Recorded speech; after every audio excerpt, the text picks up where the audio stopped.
6 o'clock, we do have a quorum present. And since I was, I would ask that if you have your cell phone on, please put it on vibrate and turn it to silent, please. And I'll lead the pledge, and I guess I'll read the mission statement, please.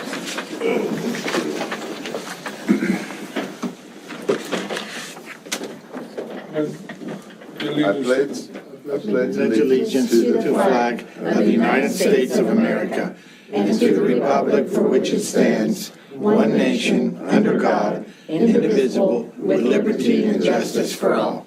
Texas pledge. Honor the Texas flag. I pledge allegiance to thee, Texas, one state under God, one and indivisible.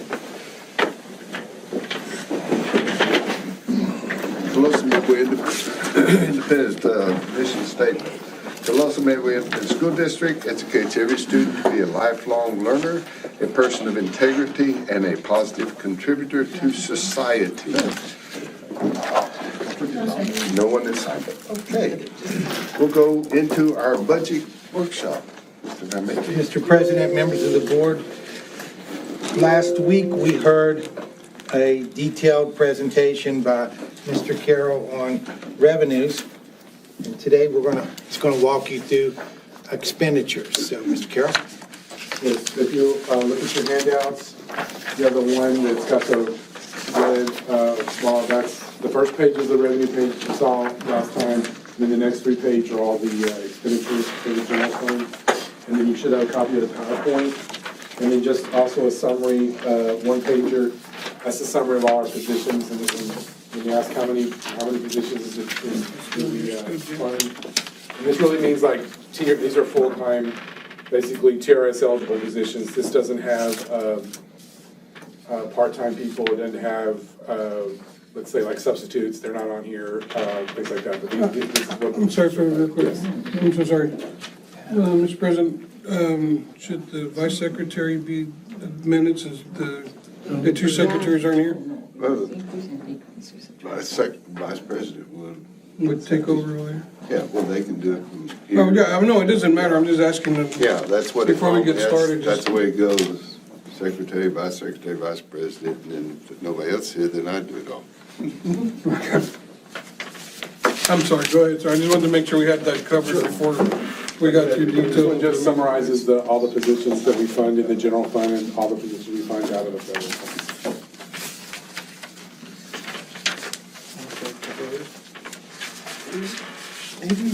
Yeah, if you go through on this one, if you start on page 2, that starts the campus programs, and then there's the department programs, and then there's the last one is for payroll, which is the bulk of the general fund. I'm just going to walk through some of the major changes. The high school and CCMR, that is going down, but that's part, we decided this before we even started the year. The local budgets, the per capita basis were really out of the high schools was really high. So we're just adjusting the high schools back down to a more realistic number that is proper for a campus of its size. But we're reducing that one. And then career technology, we have a lot of new pathways, we have a lot of new programs in career technology. Hold on, Phil, I can't find my paperwork. Yeah, we're missing one of these, Philip. One of those. Yeah. They have a lot of new pathways and some new programs that are going, and we've changed some other programs, but the maximum, I've given them another $150,000 for the additional programs that they have. The state comp, we've taken some money out of state comp because ESSER was covering it. That would be like for after-school tutorials or some things that were happening that ESSER is taking care of. We're slowly going to have to bring those back from ESSER. So this is increasing state comp back $30,000 from adjusting to back when ESSER 3 is not going to be available any longer. And then insurance, that'll go to page 3. That's in the department budgets. This is for our property insurance and our liability and insurance coverage for all our vehicles and everything. It's projected to go up another 15%. It went up 15% last year. It's projected to go up another 15% next year. So this is to cover that increase. And then utilities, based upon experience and just looking at, I can shave off a little bit from the utilities budget just from program estimates. Because I'm looking for every dollar. And then also on the district-wide, the copier and the printer maintenance costs have been significantly less than what we've normally had. And I think looking at the history, I think we can allocate those costs elsewhere. This is the usage on all of the district-wide copiers and printers that we're leasing. And then technology, we've added $60,000. That's for after we had our ransomware attacks. This is the part of the insurance claim that we put in for the ransomware attacks. We got this increased cybersecurity, and we got that basically for free until September, and then we have to start paying the annual expense is about $60,000. And then PEEMS, this is for contracted services for PEEMS, and then one thing that's helping us use PowerSchool better is this other program called On Data Suite, and that's another program where it'll take all our data in that program and it'll automatically do what it can analyze it. It can give us all our errors about before we even submit our data to TEA, it'll tell us where all our errors are, so we don't have to spend time submitting our data to TEA and then wait to get the errors back. We can run it through On Data Suite and we can find our errors before we take the time to do the submission. And it also helps us, there's a lot of reports that are not readily available in eSchool, but On Data Suite, once we load our eSchool data into that, then it can give us a lot of data that we're used to getting very quickly or until the program can write a report or something. So that's for that On Data Suite program. And then operations, this number is just going to be for safety supplies. Patrick, I know we have to get some Stop the Bleed kits and any other things that we need for safety. That's what that's going to be for. And that'll, anything that we have to do across the district for safety. And then, of course, we did switch all our police officers. We switched them over from payroll to contracted services, but all that matters is it's going to get paid out of a different account, a different line item in the budget. But we did raise the pay for our police officers, and now it's on a contract basis instead of payroll. And then we're going to get some more security guards. And so that's what this increase is to help cover that for next year. And then Board of Trustees, I added an estimated $12,000, hopefully for the cost of the election. That's where it's been between, I'm hoping it's going to only be about $12,000 because this is a big election. This is not a special election just for us. And then once again, trying to, under curriculum instruction, this is for our contracted services for our federal programs coverage and a little bit of a budget for our district-wide testing coordinator.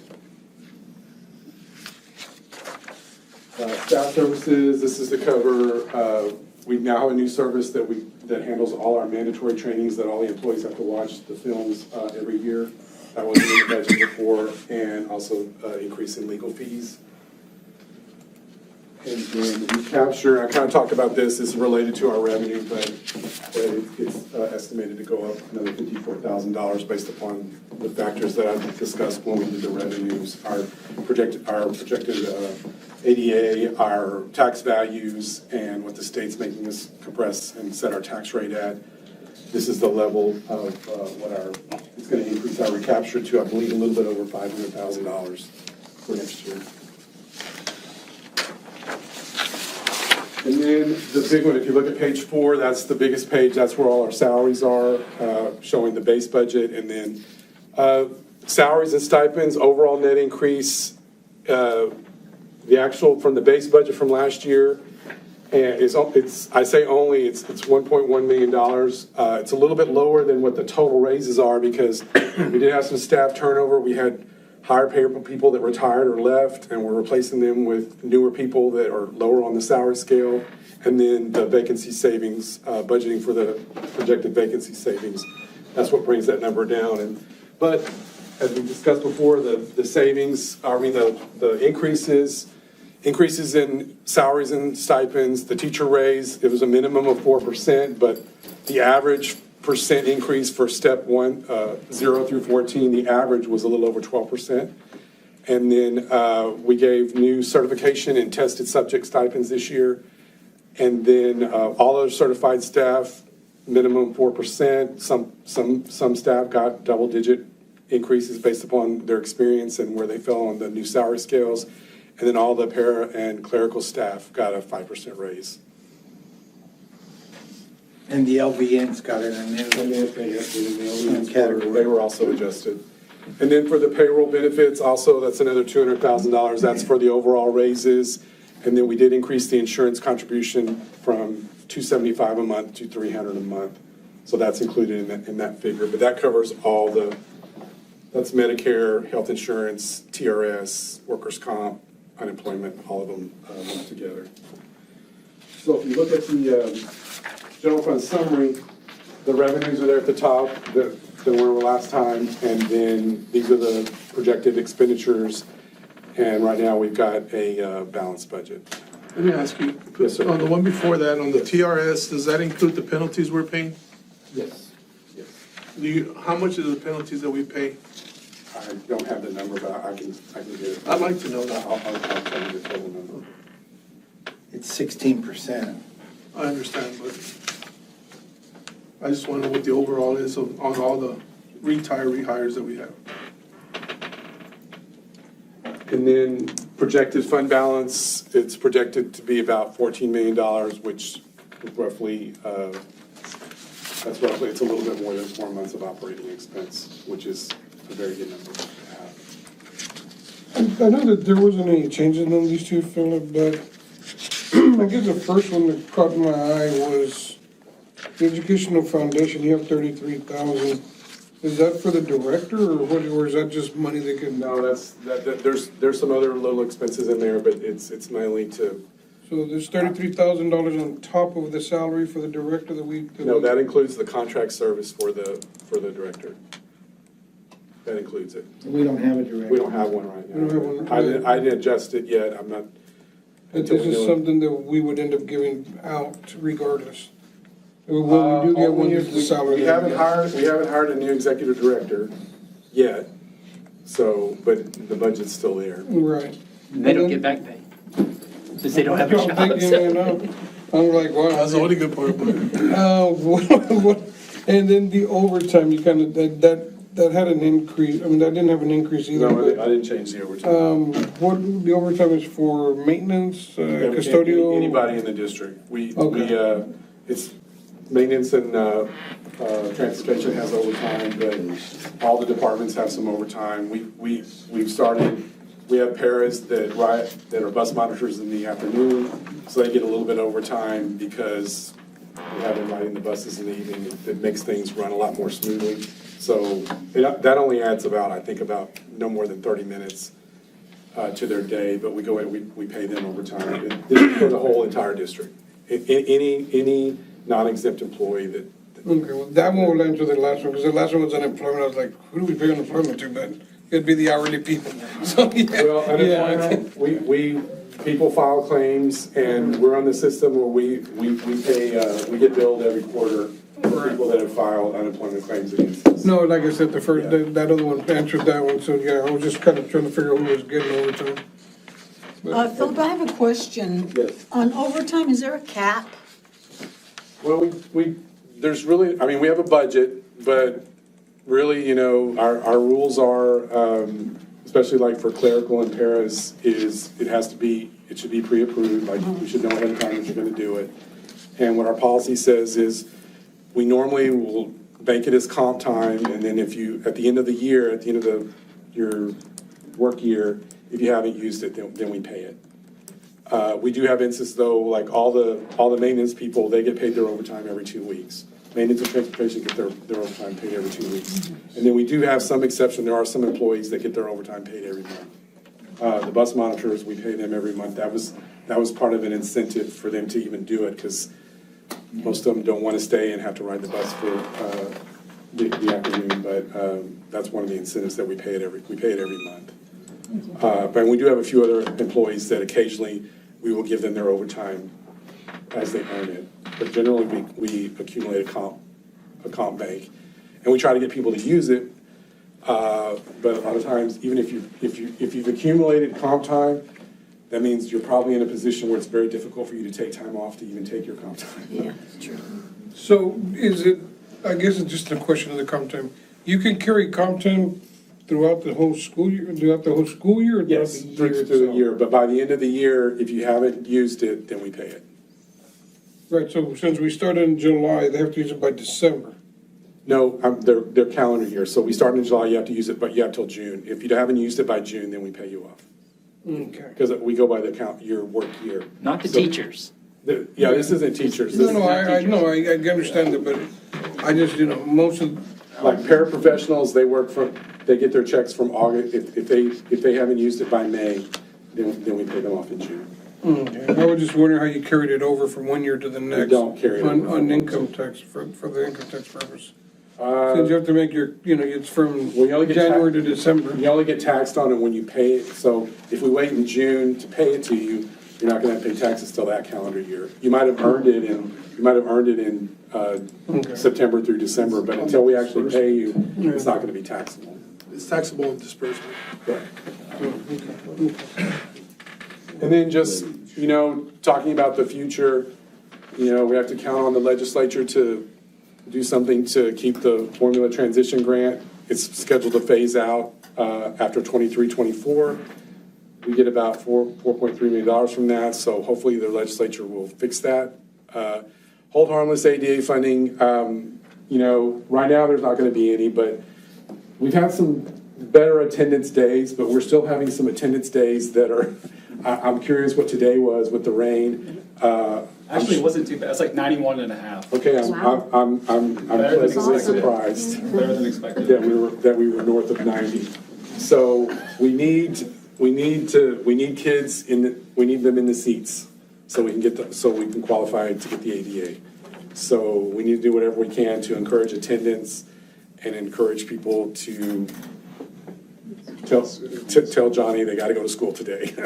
That money is just walking out the door when they're not coming to school during the official attendance period. Every day that happens, we're losing money. Just a quick comment on that. Whoever was in charge of letting the district know that there was school did an awesome job, because in the past, you go back 5 years, and if it rained outside, we didn't know. So it was a great job, whoever took care of that. Patrick was on the road about 4:30. He calls me about 5:30, and at that time, McKenzie and Haven were closed, but everything else was manageable. So then by the time he reported back, then we were pretty comfortable with getting the word out that we were going to have school. Great job. Didn't mean to interrupt your stuff. No, One other, I don't know if you've got any more slides, but this is it. can you discuss to the board how we're able to provide free lunch for this year? Yes, and when you see on the 29th, when we adopt the budget, we adopt the food service budget, and I'll have them in detail when we have the final analysis, but, because we were on CEP for 4 years, we were able to build up a fund balance way below what I ever thought we could, and we're probably gonna add I'm estimating we're probably gonna add another $150,000, $200,000 to the fund balance for this August 31st when this year ends. So we could have potentially close to about a $1.9 million fund balance. We're supposed to keep 3 months of operating expenditures, which I don't have that number off the top of my head, but I know that's not gonna take up, they're gonna say we have an excess fund balance of probably about $1.4, $1.5 million. So if we choose to do this for one more year and let every kid eat fruit now, we still need to qualify all the people that we can, because we need to maximize the kids that are eligible. We still need to get the applications, and so we can get 100% reimbursement for the eligible people. And then we will have to kick in for the people that are not eligible. We will supplement that cost. Can we get an all call for that? to go out to Yeah, all we're the going to do parents? everything we can, Kimberly. Yes. Patrick is working his end. Our kids are eating lunch at You know, that was one of my, At I record- hounded you for that. at record numbers. Such a blessing. And, you know, as I said in the social media post, it's, you know, they can't buy, they don't get free chips, they don't get free soda. And we do need a universal effort in getting these applications in, because it's just not free or reduced lunch. It's technology, it's accountability. All of those things factor in. So we're aware that our numbers are pitiful, particularly at high school, and we're going to do everything we can. Now, if we filled out one form and have more than one child, is that, I mean, because I That should think. Crystal, that'll catch it? Okay, because mine went to the intermediate, but I wanted to make sure high school was getting credit for that also. What percentage do we have of free and reduced lunches? Or I will tell you that I think it's pretty much a sliding scale, and Crystal can correct me, but it just seemed at the elementary level, we were always about 63%.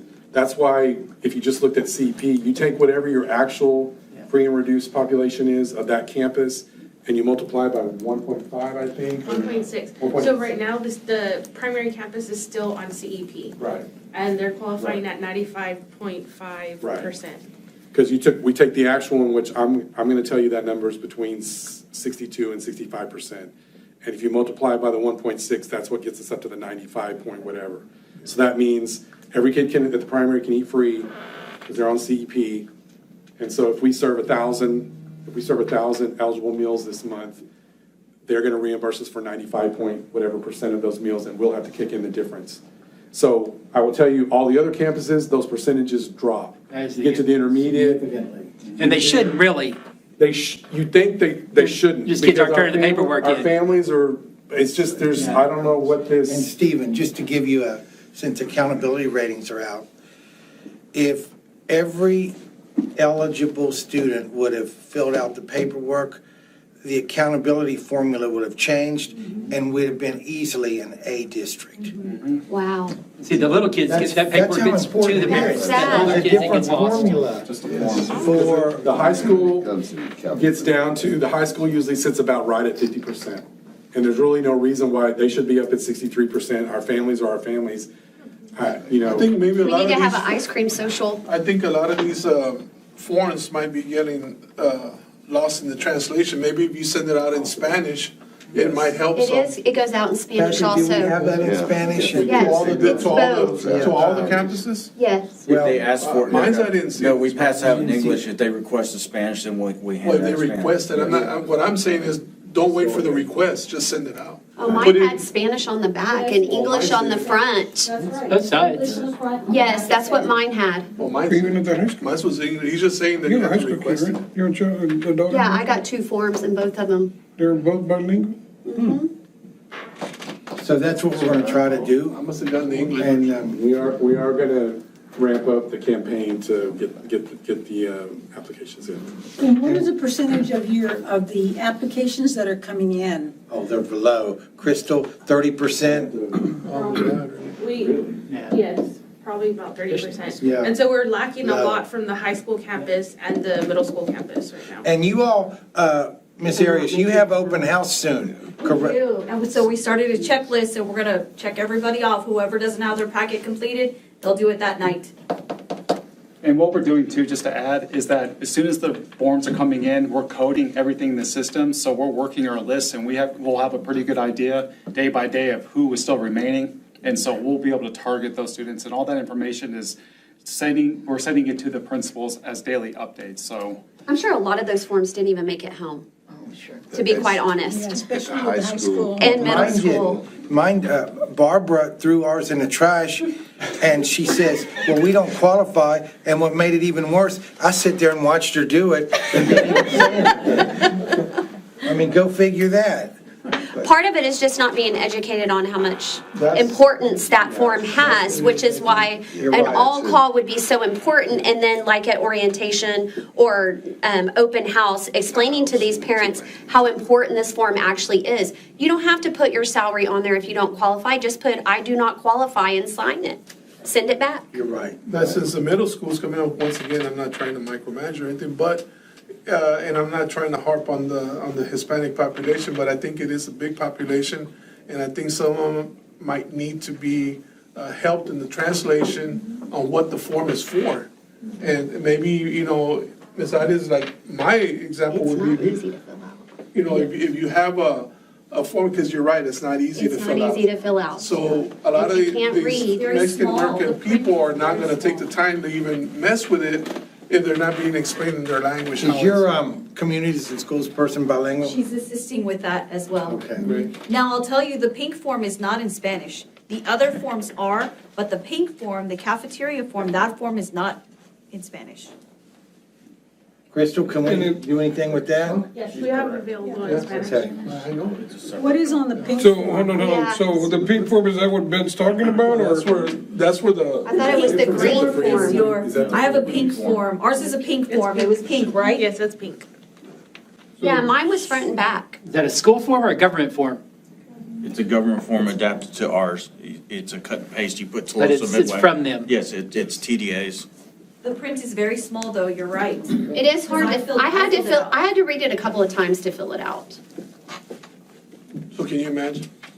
It's small. But overall, good news, we're able to provide our families with good lunches for this school year. Great Huge news. blessing. Yes. And one thing to remember, we do get the direct serve list, so we do get that, we do automatically qualify a lot of people. We still ask for the forms though too, but we are able to qualify people because we get the direct serve list every month that says all the people that are getting other kinds of aid or whatever, they automatically qualify. I'm assuming 100% of our 4-year-olds are on that direct serve. Automatically, so yes. Okay.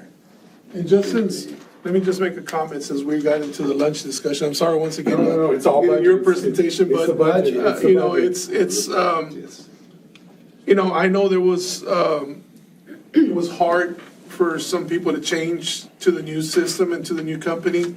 But I'll tell you one thing, having a kid, a senior, come to my vehicle and say, the food was great. And I'm like, what are you talking about? And he said, lunch. Lunch was great. And I said, okay, we're 6 o'clock in the afternoon. He had that on his mind all afternoon to tell me. And he said, Dad, the food tastes better. He's been coming here since he was 3 years old. So he said, the food tastes better. So I know the change was hard for some people, but I think we made the right decision. And I'm happy with the food because, you know, that evening there was kids at my house and they were saying how good the food was. And I'm like, well, the board members, or at least I haven't gotten invited to eat at the lunch there, but, you know, great job. Tagging on that, I have a senior.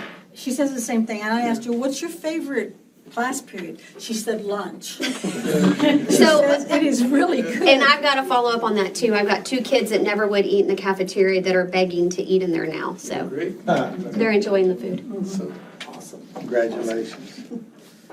Any questions? Well done. what were you talking about? I'm sorry. What numbers were we covering? What number are we? Talking in the hiring now? Two weeks from now, August 29th, public hearing, 6:45. Drink. I will recap everything I did last meeting, the revenues. It'll be pretty much a recap of this.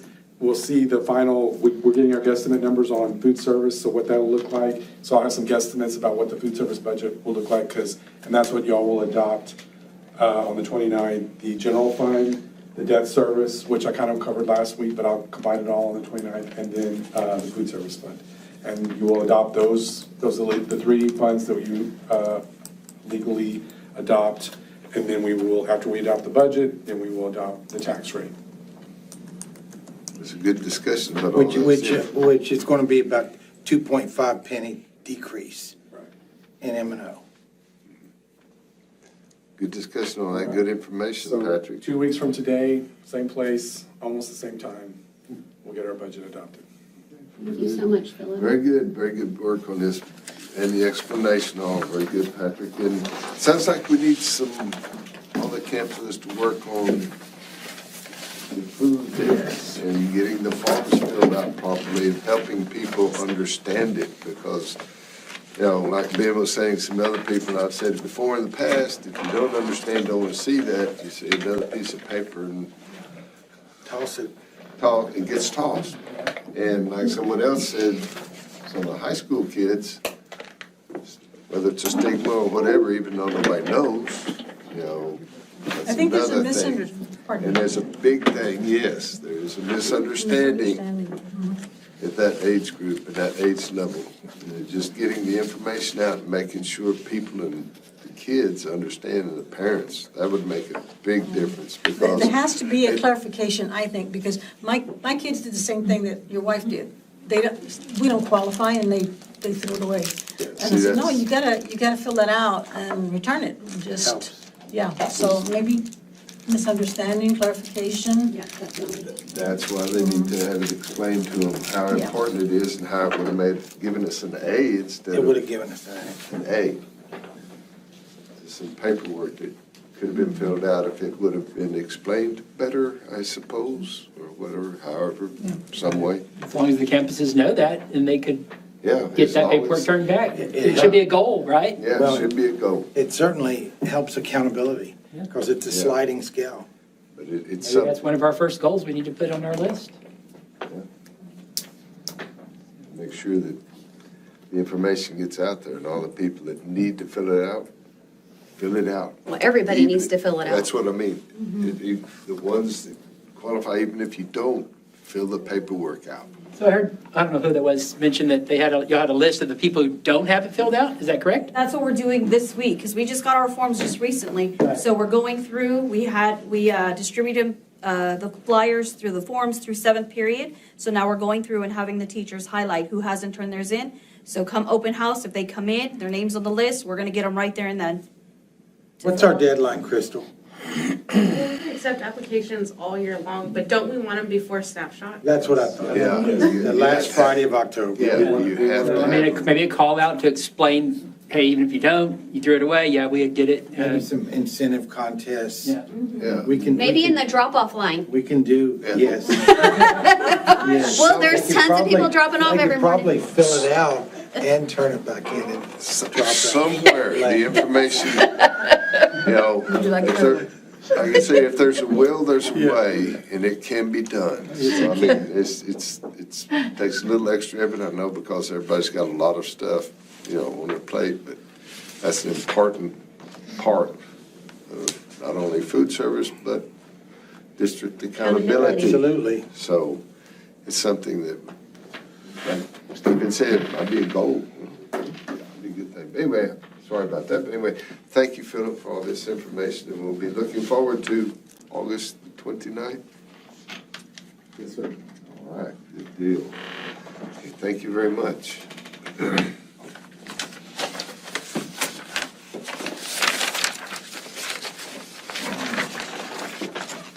Now we move into discussion action items and presentations. Citgo, Texas A&M Corpus Christi STEM Pipeline Grant. Mr. President, members of the board, as you know, we are transitioning into aligning ourselves with partners in higher ed, whether it be A&M Corpus, A&M Kingsville, Del Mar, Coastal Bend, South Texas Technical School. And it's primarily from a student perspective. This is a unique opportunity to get our science teachers, physics involved, and I'll turn it over to Dr. White. And just more specifically on what Mr. Van Matry was saying, this partnership that we've entered into with TAMU CC is focused specifically on high school physics in ways in which the partnership can improve the curriculum that is being delivered at the high school level. And so I've invited Dr. Barbara Scissor beans? Yeah. Czerwińska. Thank you so much. To help just explain a little bit more about what we're currently working on with the partnership and maybe some other things that you would like to share with the board tonight. Perfect. So how much time do we have? So, Barbara Szczebińska, I'm a physics faculty at Texas A&M Corpus Christi and associate dean in College of Science. We just split, so we are going through the big split of College of Science and College of Engineering. It's a lot of fun. But I moved to Corpus Christi 6 years ago. I'm Polish. I think that maybe educational systems are slightly different. And one of the things which it was on my horizon or my kind of, table of things to do is to look at separation of high school teachers and the access of students in the classrooms to hands-on activities. Physics is always really kind of treated as, like this, the last child, we sometimes get things or not because there's not many students who want to take physics. Physics always just kind of scary, there's a lot of math, there is, it's not like, oh, I would love to take physics, just a few people maybe do that. But when they get into physics, they really get excited, and in many cases, students want to be engineers. And the first kind of a roadblock for them is taking physics classes, and they take physics classes 1, 2, 3 times, and we want to avoid that. We want them to be successful right away from the beginning so they don't waste money and time. So one of the things which I was working for a couple of years before this project came was American Physical Society, and we're looking at number of physics teachers in United States and number of physics teachers who are prepared to teach physics, who feel comfortable teaching physics, and the numbers were really, really terrifying. And that really triggered this whole concept of let's try to figure out why do we have issues with that. And again, it goes with students are not interested in physics. So when they go and they decide to be teachers, they choose all other topics but physics in many cases. And only handful of true physics teachers is kind of, making it through. Physics teachers, they love to, if you are a passionate physics teacher, that's fantastic. If you are teaching physics because you kind of got stuck with it, it's maybe not that fantastic, but we would love to help people. And the project, we submitted a proposal to CITCO, and CITCO awarded us a small grant to exactly improve the physics status pretty much in Corpus Christi in as many schools as we can reach. And I was really super excited that you guys listened to us and said, let's do it. So what the project is about. We have a couple physics faculty who are working with physics curriculum for many years, and they are very experienced. They work with physics teachers, they work with students who are coming to TAMUCC and want to be teachers. And we wanted to look at the curriculum and identify, number one, is curriculum really reflecting what we should be teaching students in terms of the order? Okay, not exactly the knowledge, but at least the order of the knowledge. Okay, so things will make sense. And so it's easier for students to understand why we are doing certain things in certain order. And the second thing is to come to classrooms, go to those little storage rooms, and look at the equipment. And in many cases, doesn't matter if you have experienced physics teacher or somebody who is stuck with teaching physics, they go to the storage room, and in many cases, they look at the equipment, and it's like, whoa, like, what do I do with it? Like, am I calling Smithsonian, to pick up all this stuff, or is it something I can use? And if I can use it, how can I use it? They just don't know. So again, my group of faculty, and we have one physics student who is graduating in December, and they come to classroom and they look at every single piece of the equipment, and they do pretty much the inventory. So they identify, is it usable? Is it something which can be fixed? If it's something which can be fixed, we have one of the faculty who is one of our, this true magic guy. He can fix, if something can be fixed, he is the guy who can fix it. So they will fix stuff for us and figure out how to use it. What can we do with those things on the shelves?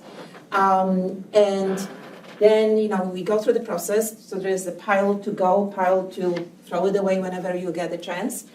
And now with the stuff which we have left, can you make some demonstrations? Can you do hands-on stuff? Can you do things that kids can come to the classroom and kind of like they remember what was your favorite, topic today in class, lunch? They will say, well, and the physics demonstration right next to it.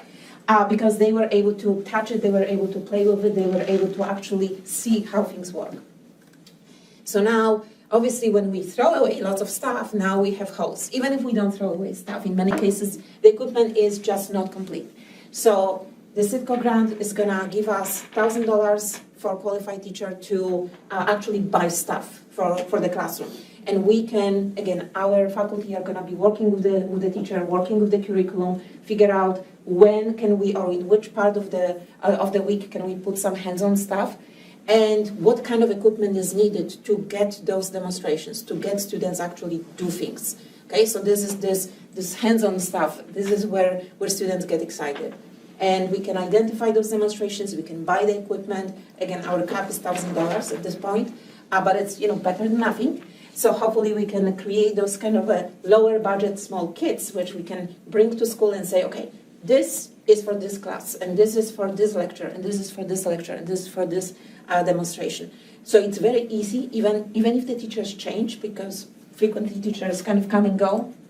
The new teacher who comes, they have all the equipment in order, and they have manuals how to use this equipment and what has to be connected together. So it's very easy for them to, even if they are not qualified to teach physics, well, they are qualified to teach physics, but they are not, maybe they don't feel comfortable, they can do it very easily.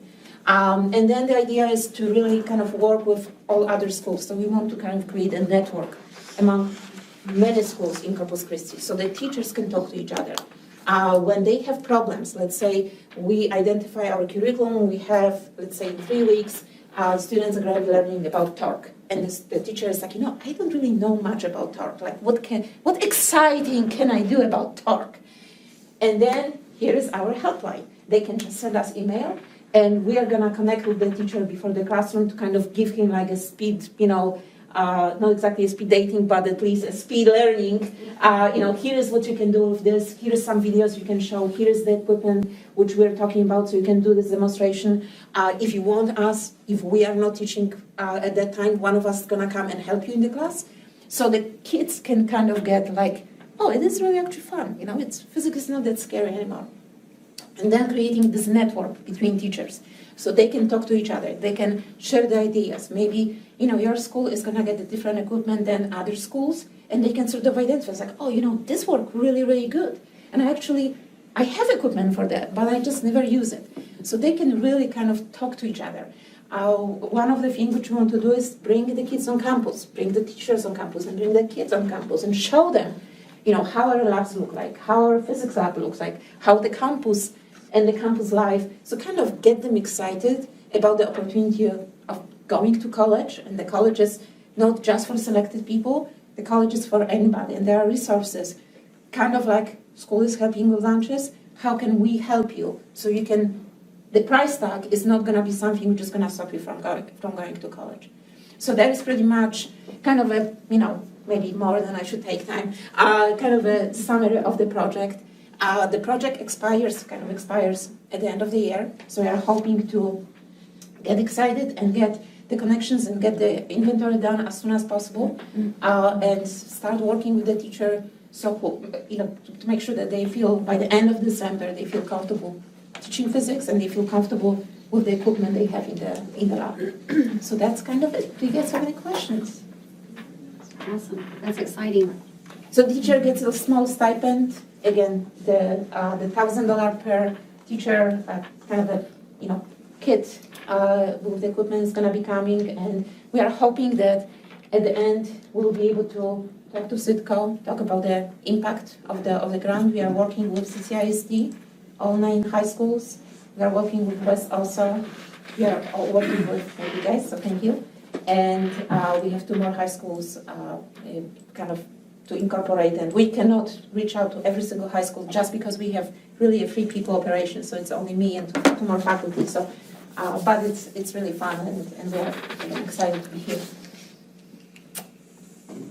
Thank you very much for this opportunity. Yes, thank you for coming and And again, if you presenting. guys ever have questions or anything, again, you have my information, and hopefully we'll stay in touch. There we go. Excuse me. Thank you. Yes. You have a PhD in physics? Yeah. Very nice, very nice, wow. Can you help with the bridge? About that, yes. So if we can get those engineers to those physics classes, I think we can fix that. Just saying, I saw the note, hopefully that's not on the record. Good idea, It's though. impressive credentials. Yes, Very impressive. Congratulations. yes. Thank you so much. And we're hoping that Sitka is going to be so excited about this. So at the end, I may kind of ask for some kind of like a testimonies, how it was. Hopefully we're going to do a really good job. That Sitka can get excited and just continue with the project. And because again, I think, $1,000 can get us to a certain level. But I think, if we have 2,000 or 3,000, then we can start kind of, redoing the, not just curriculum, because hopefully that's going to be done, but getting more equipment and getting the students more excited. I think it's going to be amazing, so. Well, perhaps maybe Flint Hills or some other business partners may want to take advantage of this opportunity. And again, I'm not afraid to go and ask. So this is really, truly amazing, because I think when I came to Corpus, it was 6 years ago, that was one of those projects which was like, how can we do that? How can we get to the point where we are able to go to schools and connect with teachers and connect with the students and do something like this?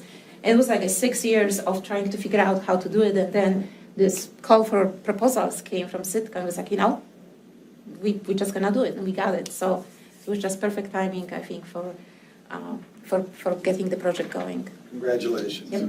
Thank you very much. Thank you so much. Yeah. Something very good, interesting I'll for a take teacher. off, but again, we'll stay in touch and we'll just get things going. Okay, thank you so much. Thank you. Thank you. Very impressive. Thank you very Thank much you. for that. All right. Well, that was report only. Yes. And we're going to discuss and consider out-of-state field trips request for TM Middle School cheer team to Orlando, Florida, November 22nd to November 25th in 2022. And TM High School International Studies Club to Japan, June 1st to June the 11th, 2024. Mr. Van Matry. Mr. President, members of the board, as you know, FMG local requires board approval for any student out-of-state travel. I was notified today that our All-American Middle School cheerleaders, with the exception of one, has pulled out of going to Orlando, Florida, and the one that's going, from what I understand, is going on their own with their family. They're going on their own with their family. So we're going to pull that, but we do have Ms. Gray's Tolosa Midway High School International Studies Club planning a trip to Japan. Mr. Alvarado, can you talk on this request? Sure.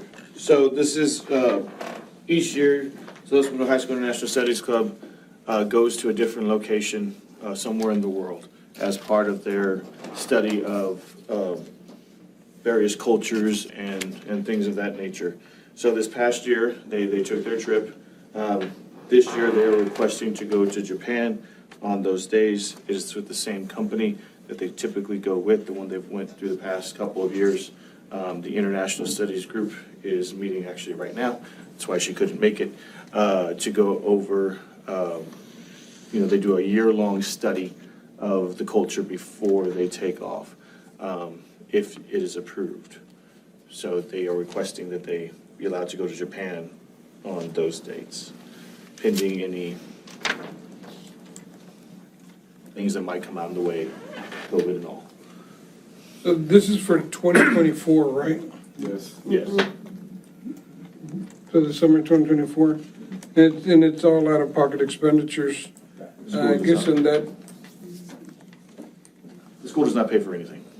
The club does, they do some fundraising and they pay out of pocket. are they fundraising with the TM name? Is that why we have to approve this? It's board policy. It's a TM club. They have officers, they have bylaws, they're established as an official, they're just. I'm sure they have an activity account. They have an activity, they're just the same as student council or FFA, they're an approved club. How long have they been traveling? Well, I mean, in 2015, my daughter Long went. time. It's been, yeah, I was gonna say. So, but I was just, I don't, I've always brought this up.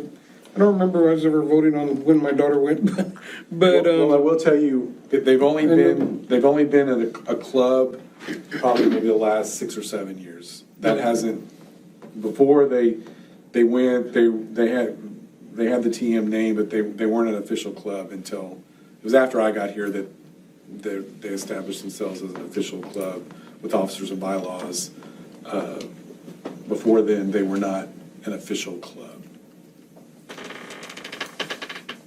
It's a great opportunity for students. Especially gives them enough time to plan and start saving up for this event of a lifetime. You know what I mean? I have a question. There were some issues last year with some people losing a lot of money from this because of the COVID. Has all that been resolved? Are you aware with any of that? Well, I think the thing of it is you're relying on a foreign country's policies, and who knows what Japan's policy is going to be in 2024. To allow the kids in. Right, I mean, could be monkeypox or whatever other thing we've got going on. there's an insurance. You have an insurance Yeah, policy. they can Yeah. insure They can purchase if that happens. And the People learned companies- quickly this past year that you need travel insurance now when you go. And I guess that's where I'm leading up to. I mean, my only concern would be if the parents can be better educated as far as that insurance policy, because I know some of them didn't have it and they lost a lot of money. And the company didn't make an effort, or they did make an effort, but it was to send the kid at a later date on their own. Well, who wants to go on their own? I mean, this is because it's a club, right? So my only thing is that if the parents can be a little bit more educated or pushed, hey, you know what? You need to get that insurance because this is what has happened. Nobody's fault, but COVID came around, And I believe now she goes over a contract, has them sign that, these options are available to you, and she actually gets the parent's signature whether or not they want it or not. You always have to deny the insurance. And, until last year, most people probably did. Yeah. But now, whenever you travel anywhere, you now click the insurance button. It's interesting. Any other questions? Okay. Mr. Van Lathan. It is the administration's recommendation that the board approves the out-of-state trip request for the Tolosa Midway High School International Studies Club to Japan, June 1st through June 11th, 2024. I'll make that motion. I'll second that. Give them seconds. Any other comments or questions? And all those in favor? Those opposed, motion carries 6-0. Thank you very much. Number 3, discuss and consider approval of an order calling a bond election to be held by the Tolosa Midway Independent School District. Mr. Bennett. Mr. President, members of the board, we have Mr. Quiroga here to offer any additional details. There's no presentation. We've, I think, done a very good job of educating and saturating the need for a $98.5 million bond election. Broken down, a little over $36 million for an early childhood center. And I had the opportunity to go to Gregory Portland's early childhood center, and it's unbelievable. $35 million for deferred maintenance, items that we struggle with that are big items, chiller, roof repair, AC, that is difficult for us to budget for. a little over $12 million for security, safety and security. The building of security vestibules at the campuses, possible fencing. A little over $8 million for fine arts, purchasing a little over $800,000 of new equipment for our band, and then allocating the appropriate space for music, choir, and band at our feeder campuses of the middle school, the intermediate, and the primary. And then about a little over $7 million for a contingency in any of those. I always say that whether you're a superintendent or a trustee, you have a window of opportunity. Some windows are open longer than others, but eventually all of our windows are going to close, and we're going to reflect on our work and what we did. I don't think there'll be a bigger agenda item in my tenure as superintendent here than this. This puts us in a position where we can do so many things and be proactive. The Early Childhood Center, as you saw, would reduce the overcrowding of our primary, which is currently at 125% down to 81. Wherever we put the school, it'll reduce traffic. And it'll also put us in a position where we can provide more educational opportunities to our 4-year-olds that we currently are able to do. We've got issues with every campus. For example, with the lights on the stage at intermediate. And Ms. Holscher is probably one of the best music teachers in the region, if not the state, and her lights have never worked. And from what I understand, I haven't been to any of her programs, but she puts on an unbelievable program every year. Imagine what she can do with not as equal to what the PAC provides for us, but something better than what she has. When you go to our middle school and you see what they have as far as our band and mariachi program there, it doesn't reflect what TM is. It doesn't. And then safety and security. I'm comfortable with what we're doing, but we need to duplicate what they have at the high school at all of our campuses. So I strongly recommend that we allow the voters to be further educated and make a decision on the scope of this and the cost. If you factor in, at least for the first year, the decrease in M&O taxes, we're looking at a half penny increase. And I think the trend is going up for valuations. I don't think they're coming down. So having said that, Mr. Quiroga, do you have anything else to add from a financial or a scope of the bond or anything that they would need to know to make this decision? No, the numbers I previously shared with you were using preliminary property values. Since that time, we did receive certified values, which were a little higher. That's usually the case here in Nueces County, where the certified values tend to be a little bit higher than the preliminary values. I think before we were talking about 10.5 cents to support the bond program, but now it's about closer to 10 cents, and the numbers I'm using for future growth are still pretty conservative, so I'm thinking we could probably even be lower than the 10-cent growth. Right now, the way we have it structured is that you wouldn't sell all the bonds all at once because you're not going to be able to use all the money all at once. And so if approved by the voters, then we would still hopefully stick with the plan of selling the bonds over a 3-year period, just like we did back in 2011, just so you won't hit the taxpayers all at once. You could do it incrementally, and then hopefully, as Mr. Van Mater said, the growth will continue with the property values, and it may not even be 10 cents at the end of the day. Hopefully it could be something lower that you could provide the taxpayers, but provide them with the capital improvement needs that you're looking for. And that's where I get the half penny.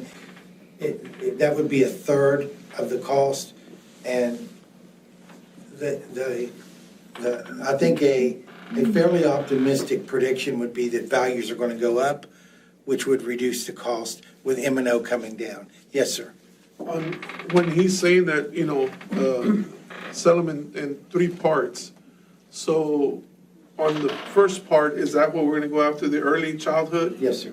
So is that what's gonna be the priority? Yes, sir. Okay. You relieve stress down there. Yes, sir. That would be the wisest thing to do. Absolutely, 100%.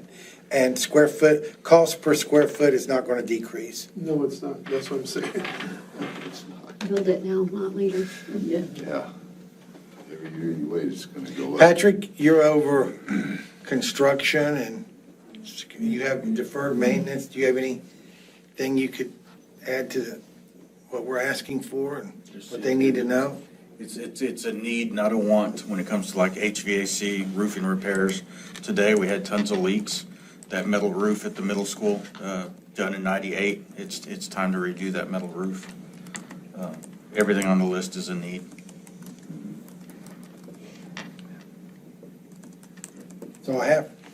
Mr. Manager, question. You mentioned the band, the middle school here.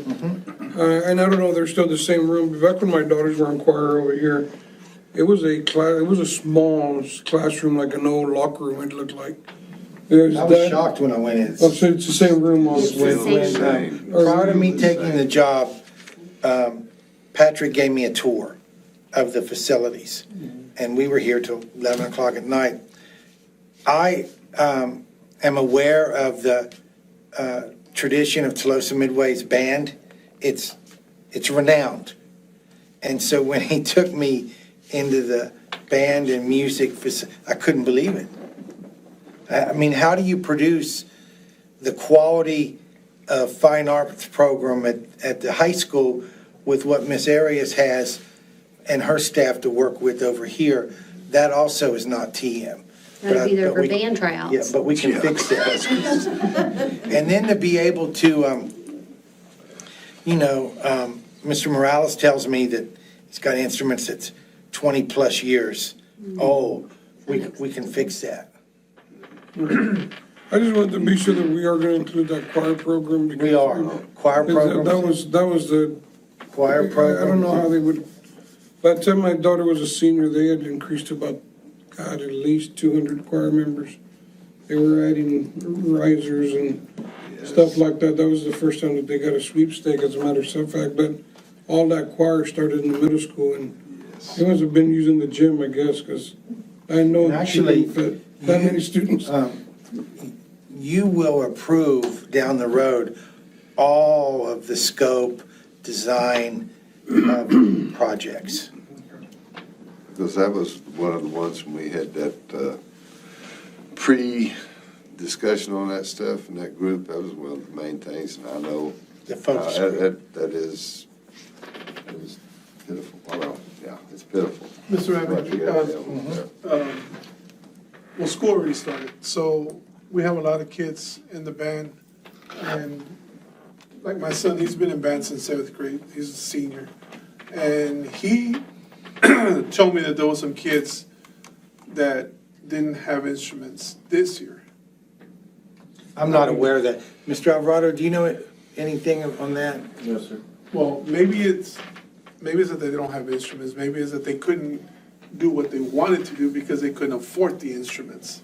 I've heard that. That's maybe where he's at, I've heard that right? some of our more students who live in economically disadvantaged homes don't get to play the saxophone or the trumpet. Is there anything we can do for them this Well, year? I don't know, but I will get with Mr. Morales. But you did say that that is part of what we're Absolutely. moving forward with part of this bond. Yeah, That money $800,000. would be put aside to buy Yes, instruments for kids. $800,000. Yeah. But on the first hit, we're gonna take every bit of that for the childhood, so it might be year 2 or 3. It may be. years, right. You know, so Yes. between now and then, we still have, We have some underprivileged needs. kids. Well, the early childhood place is going to take a year to get plans all up and running before we even start spending money on construction. Well, tell me if I'm wrong, but if the voters approve in November, we'll sell the bonds in January? January, February timeframe, yes. Then on the early childhood, that's a good 6 to 9 months design plan. So we will more than likely run a concurrent track of doing 2 projects, knowing that it's going to bleed into the second year when we sell the It's like the roof and the HVAC, those are pretty quick things to get started and. Yes. That was one of the things I was gonna get Victor to say, that normally that's the course that they take, right? When they sell some of it. Yeah, that's exactly right. I don't want to confuse or anything, but what you do have as an option, if the voters approve your bond program, is that there's legally what we call a reimbursement resolution, where let's say you have like an immediate need. I was a band geek growing up, so I know what you're talking about, and it's my bias there. But you know, if you wanted to spend money on band instruments real quick, you could do a reimbursement resolution where you could use some general fund money initially, and then when you sell the bonds later on, then you reimburse yourself. And so maybe that'll fast track some of those smaller items as part of the bond program to get it to you sooner, knowing that you're going to sell bonds down the line and then reimburse yourself later. So that might be able to fast track some of those smaller equipment purchases that you're looking for. That's what I was referring to, because you can We do did those that things with on the portions of it. the equipment rentals, right? That's how we did the equipment rentals, and we were moving along the projects, so that the equipment would stay on sites. Isn't that the way we did that on the 2011 bond? I think it was there was a float we did, right? Yeah, and that's what I was referring to, because you don't, you know, it's specific, but you can take that part and legally attach it and all that kind of stuff, where you can take care of those immediate needs, everything. Maybe we could use the extracurricular activities to get some of these papers signed that we need to get signed. You know? Absolutely. I mean, if they want to play extracurricular, let's get these papers signed, let's move on. There's another way to look at it, Yeah. Drew. Yeah, very good. And is there a recommendation? There is. This is a big recommendation. I move that the board adopt an order calling a bond election to be held by the Tolosa Midway Independent School District in the amount of $98.5 million. Thank you, Mr. Van Matry. I will make that motion as well, because it's very important, some of those things that need to be done. If I use the term need, do we have a second? I'll second that. In second, because there's a lot of things that we need to have done. Early childhood, yes, but security is another good thing. Providing instruments and taking care of the stuff for our kids. Yeah, and this needed to be done yesterday, so. Yeah. Any other comments or questions? All those in favor? Those opposed, motion carries 6-0. Thank you very much. Very Thank important. you. Thank you. That's a big deal. That's a really big deal. And we go to a resolution providing for defacance, and calling for remediation of certain currently outstanding district obligations and other matters in connection therewith. Mr. President, members of the board, all I'm going to contribute to this agenda item is the easy description, which is by approving this resolution, you are agreeing to leave the INS debt service tax collection as it currently is and pay down existing debt sooner.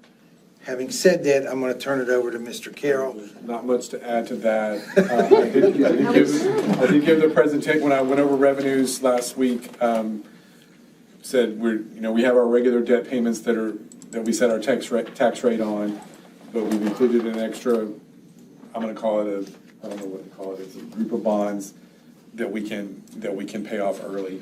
And so Victor provided me with that amount, and that's what we said, preliminary, that we'd say, this is what we need to set our tax rate at.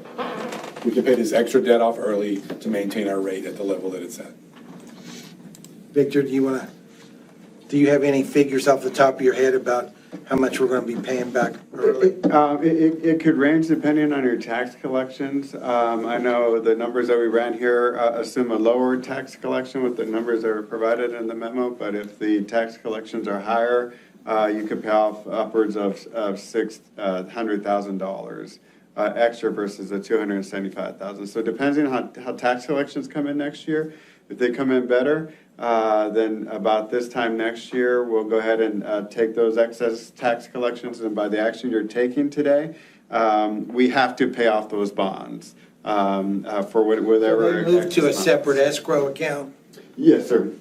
They can move to a separate escrow account, or if those bonds are already eligible to be paid down, then we send it straight to the old bondholders and then pay off that debt, get that debt off the books a little sooner, and get you a little bit more capacity for the bond program that hopefully passes. It's a smart decision. Yes, it is. You have a certain amount of capacity, especially with the taxpayers and the valuation of your district and your monies.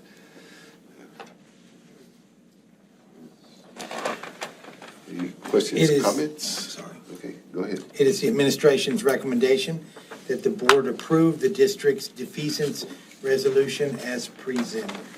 Thank you, Mr. Matry. Do we have a motion, administrative recommendation, please?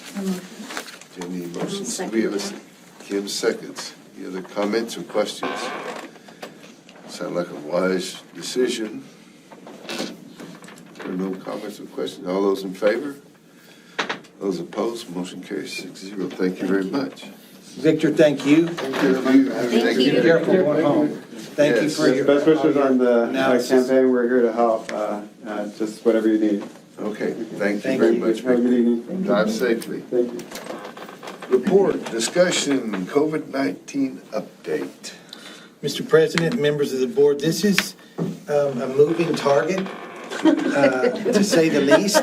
To say. And Ms. Elizondo is the custodian of all of our COVID-related issues, and I'll let her do her report and presentation. Well, the first thing I'd like to say is that at one time, the board referred to me as a COVID queen. Now I'm a COVID custodian. But this is just an informational report, and you can see that we've had a total of 272 students, and this is through Friday, 273 students, 71 staff members, for a total of 344. And the active cases, we took those from last week's number. So we have 43 students, 6 teachers, so, a total of 49. And the next part there is just CDC changed their policy that the students had to stay home for 10 days. And on July 9th, they changed it to 5 days. Everybody has to stay 5 days. And we put that they can return on the 6th day, because if you notice that last statement right there, it says the first day of testing or symptoms is day 0. And it's really hard to explain to parents that. So we just say, oh, just count 6 days, which is the same thing as going 5 with 0. And they can come back if the symptoms are improved, if there's no fever for 24 hours without any kind of medication. So those protocols changed, and we have that. Is that the new protocols that were just released last week? Yes. So where you don't have to be isolated anymore, you just have to wear a mask? It's 5 days after. It just depends on whether you've been vaccinated or not. You've been vaccinated, all you have to do is wear a mask. If Yes. you haven't, Okay. And the next part is the testing procedures for this coming school year. We've been testing everybody who requests to be testing or whether they are ill. And Patrick told me that the testing, as we know it, is going to change. There are no more free tests for people who are exhibiting some kind of symptoms. We can do that, we can continue to test that, but we would have to pay $10.50 for each test. Those will no longer be free. So we said, for right now, let's say if you're exhibiting symptoms, staff or student, let's refer you to a physician or to a testing site. And what TEA is moving toward is that we test targeted asymptomatic students. That we just pick a target of students. And, you know, when Patrick told me this, I thought, Patrick, you certainly heard it wrong. So then I watched the whole video and read everything. No, it's exactly that. And we saw some samples of the grants were being submitted. And for example, they said a targeted asymptomatic group of students would be like, you take the football team on Thursday morning and you test them. And you test the coaches too. And then we'll see, you know, who has COVID or not. And it's voluntary. So do you think that the football team is going to volunteer so they can miss the game on Friday? No, do it on Saturday. Great idea, great idea. Do it on Saturday. Maybe you can get past your 5-day mark. Yeah, great idea. That's clever. But that's the way that we're moving toward. And right now, we do have some tests that we had left over. We're only testing teachers because we no longer have access to the software to do it for students. So that's where we're at with COVID. We took a big hit, second week of school, second and third, seems to be leveling off right now. It's like every year when you start school, the flu, but now it's COVID. Now it's COVID. Yes, now it's COVID. Same thing. So that's what we have. Any questions? So you're still tracking all these kids and teachers? And letters are still going out. But like. Is the state making you do that? The state is, TA is making us do that, but we were reporting the numbers of positive cases to TEA. We no longer have to do that. We just report them to the local health department. They took that away also. And is it an excused absence for the kids? I mean, they don't. And for the students, we accept the result of the home test. Not for the staff, because you passed a resolution says it needs to be a testing site or a physician or our school. But for the students, yes, it's home We're test. keeping track of the employees so they can get their 5 days. Their 5 days of COVID leave that we approved, or that y'all approved. Yes. For this year. Actually, 6 days. Is there a max number of times people can have COVID in 1 year? You only get 5 days. For the kids. I'm talking What about kids? students. Oh, I don't know. Whenever there's a test. Yeah. I was just wondering. If we're using home test, This is what we said. I mean, we said that and we said, boy, if we have too many of the same family using the home test or the same student, then we can say, you need to go to a testing site. Because we don't want that abuse, because we did, some of the elementary campuses saw that last year. Everybody said, my kids are exposed or my kids tested positive. They tested positive as the same student. But we have known, Patrick and I, of cases of people who have gotten COVID within 6 weeks. Yes. Twice. Yeah. I'm just thinking, Right. we've got parents that don't send their kids to school every day because Johnny doesn't want to get out of bed. Exactly. So we're going to ask that if they want to be excused, that they go to a testing facility. So that's where we're at with COVID. Okay. Thank you very much. Thank you. Thank you. Thank you very much. Next report is STAR Eoc Results. Mr. Elementary. Mr. President, members of the board, as you know, the Texas Education Agency released STAR Eoc results today. We received our results on Friday along with every other district. Our financial rating, which is part of our accountability, was 100% superior.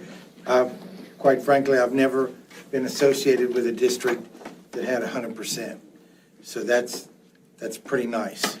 Congratulations to Good Philip job. and his staff. We have 2 campuses that are rated an A and received 5 out of 6 distinctions for above the line academic performance. Our high school, the district was an 87 with 1 distinction. Our high school was an 86 with 1 distinction. Our middle school was an 83 with 3 distinctions.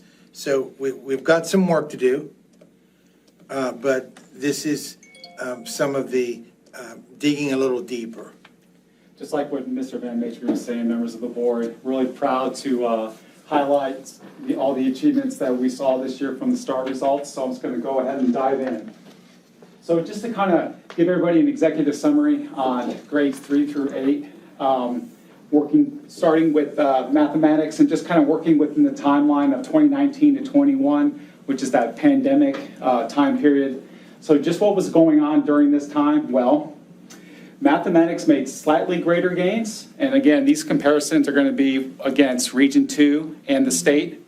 Math made gains in all areas except for grade 3 and 6, so we were able to identify two kind of areas for opportunities within math.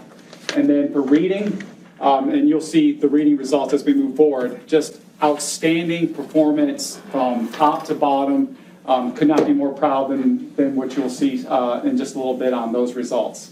Same thing with social studies. In particular, grade 8, their master's performance was the highest that they could have possibly achieved when compared to their comparison cohort, which is why they were able to receive that distinction that Mr. Van Matry just mentioned.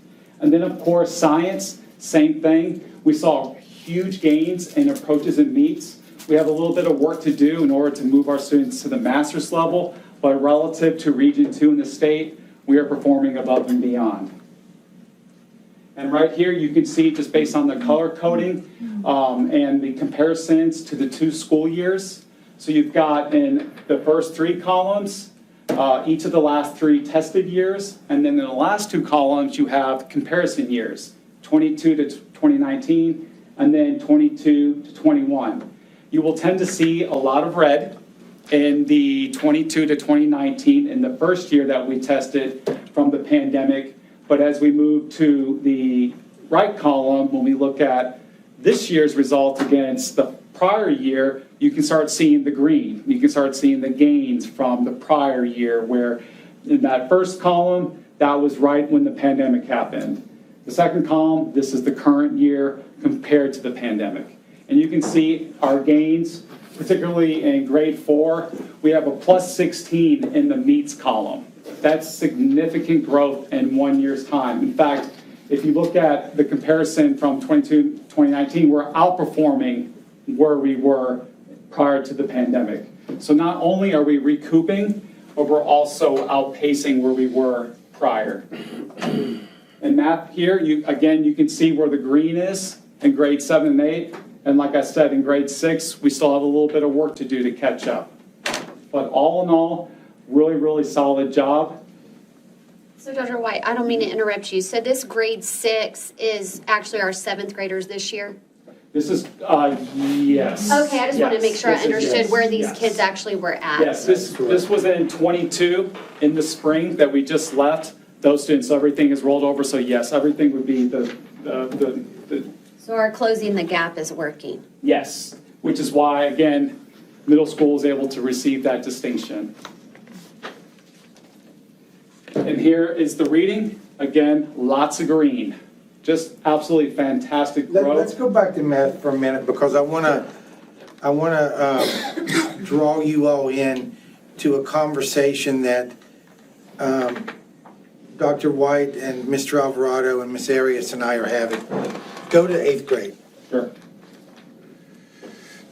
We generally have, I don't know, 25, we're averaging 25, 26 students that have the academic ability to take Algebra 1 in the 8th grade. And they generally pass 100%, and it counts towards high school accountability rating. And we're also seeing that 8th grade group that they're not taught 8th grade math, not be as successful on TSI as what they should be. So we're looking at something that could be controversial, but I think is going to be in the student's best interest. And at the end of the day, they end up at the same place where they're able to take calculus their senior year. And this would be an 8th grader that's currently in Algebra 1. The first semester, we teach 8th grade math to them in an accelerated manner so that the entire year of TEKS are taught in a semester. And then they test in December in 8th grade math. And that would count towards the middle school accountability. Then in the spring semester, they take part 1 of Algebra 1.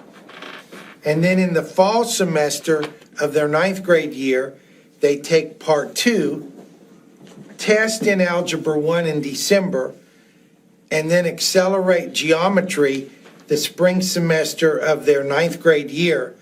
So they're exactly where they need to be if they would have taken Algebra 1 in their 8th grade year. Am I missing something? So it would be a block course for our Algebra 1 kids who are taking the advanced credit as part of their block while they're finishing semester 1. They'll also be taking a college course as part of an online college course to start gaining college credit as a freshman. So that is the incentive for them. They will knock out a 3-hour college course. Most likely it'll be communications, which is required in every public school in Texas. They will knock that out. It is not TSI required at A&M Kingsville. So it's not, they'll be getting, whereas every other kid will be finishing Algebra 1, they'll be finishing Algebra 1 and then getting that college credit and then taking a geometry honors, which puts them on pace to take either calculus or college algebra their senior year. And they still have the weight. I think that's a great idea, because I didn't even think about them missing their 8th grade math. And They are now. all of that is fundamental stuff that That's builds correct. at another level. And if they're missing that, we're gonna have those children struggling. So what I'm going to decide tonight, because I've put it off as, I've got one piece of information that I haven't gotten from Ms. Arias, and that is that I wanted to bring the Algebra 1 teacher in and weigh their ideas on this. But what we're thinking, what we will probably do is switch next week into 8th grade math at an accelerated, and then return to algebra for these kids in January for the 8th grade. Being a former math teacher, Yes, mathematics is very sequential. And if you miss part of the basic fundamentals that could carry you, yes, algebra in some cases to some people is a little abstract. But if you miss some of the basics, you lose some of that in the functioning of the algebra. And even later courses, if you don't get those fundamentals, because it's all based on, even when you get to calculus, you still have to remember something you learned several years back. Because it builds on it all the way up from the 1st grade, well, kindergarten, all the way up. It's the fundamentals that get you there. Well, and just because they're an advanced student taking an advanced class, they're still missing fundamentals that they needed to be taught. Exactly. That's. Well, I won't say that. I was going to. Yeah, I will say it. It's like using a calculator instead of learning how to do the formula. Denise, were you able to take calculus your senior year? I actually took 8th grade math, then freshman year took algebra. My senior year, I doubled my math and did college algebra, college trig, and calculus, so. So it didn't, It's still I there. mean, you're an engineer. Taking 8th grade math didn't stunt your growth. Mr. Alvarado was my teacher. She did okay. So she didn't say anything. Yeah, I had her in 6th grade, so. Did you carry her at Gabe, or was No, she? she was. And I think it's important to remember that the new 8th grade math is still based on the timeline of testing in March for the first administration, back when we had the double test. So kids, it's designed to be finished actually in February and then review. So really, we're only cutting off a couple of months to get it done. We also, and I don't mean to hijack, but this is a great opportunity to educate the board on what they're going to hear. We're not doing well in English 1 and English 2. We're not doing well at all. And I believe part of the reason we're not doing well is they get one bite at the apple, and then there's not a structured tutorial program that they attend. So what I'm proposing that Mr. Alvarado agree to and I think he will, is that we block English 1 and English 2, and we test in December, and those students that pass the test then move on to another opportunity, whether it's a college class or whatever. The ones who don't pass, right now it's about 46% that aren't passing, stay in that class, and they get a double dose with the same teacher with a smaller class size, and then they test again in the spring. I think that'll pay dividends for us. We already blocked English 1, correct? English English 1. 1 is already blocked. It's been blocked for years. But we don't take advantage of the testing opportunity. Okay. And But you're going to add block in English 2 now. Is that that's the plan? yes, and the honors block will be reduced to a 1 period. Okay, yeah, rather than, yeah. Correct. Oh, that's a good idea. I like that. Yeah, that, 'Cause those kids are moving on. They already Yes. tested out. So that's just part of the re-imaging and, there's some significant, I'm sorry? New idea and a good Yeah. idea. I think that, I don't think, I know, I've been in enough classrooms, that's a solid A campus, and it needs to reflect that on accountability. And just more specifically, if I could, I know I'm not at that slide yet, but another great opportunity. When Mr. Van Matry says we're not doing good enough, he's right. However, when we look at the results in a little bit, you're going to see a bunch of green, you're going to see a bunch of growth. We're going to talk distinctions. However, when you look at the actual percentages, you're not seeing the 90, the 80 that we're used to seeing in the other subjects. So you're going to see low 70s. That's not good enough for us. We know that if we go to a model like this, we can push further with another shot of testing, and then those who are remaining, we can really target those students exactly with what they need, because we will have the results back to us and deliver very, very specific targeted instructions so that by the second time they take it, we know that they're going to pass, which is going to help us move beyond this threshold that we've hit into that 80, into that 90 range. I don't know, we're talking, I'm hoping this is an appropriate time. I'm looking here at our 5th grade level. Our 5th grade pod, and I'm not sure if middle school is aware of this, that 5th grade pod got hit really hard with teachers last year. And we had children that went through 3 math teachers in 1 year. So I think a concentration definitely needs to be on that 5th grade pod that are 6th graders now. For one, transition is hard at 6th grade. But not only that, they missed some fundamentals last year, obviously, by looking at this right here. So we need to take into account what happened the year before they got there. And we may need to be closing the gap a little bit more on them with, as you can see, with everything that happened to them last year, they kind of had a gap that went like this instead of like this. Well, that's what I was gonna ask earlier. I mean, I didn't know when to bring that up either. But Ms. Arias, looking at this report, and your 5th and 6th graders should be 7th and 6th grade right now, so you have, pure red on those 2 grade levels according to this test module, just on math alone. So we're saying we're closing the gap, and I'm great, I love what you're saying about English, but, I've always believed that if you can't do math, it's very hard to do everything. We're going to accelerate Algebra 1 too. Yeah. And do the same model with that group at the high school level that we do with English 1. Well, yeah, we'd have to do something, because otherwise those 2 grades drop down. That means right now you're banking on the 6th graders that did show, 7th graders that did show an improvement to be your 8th grade group right now, looking at the way this model works out. So in your campus, is mathematics your struggle? Math is a struggle, and actually it's a struggle, it's been a struggle for years. I was a math teacher as well, and we've seen the thing is the kids were out with COVID, and you and I both know that if you're not practicing, you're not getting those skills.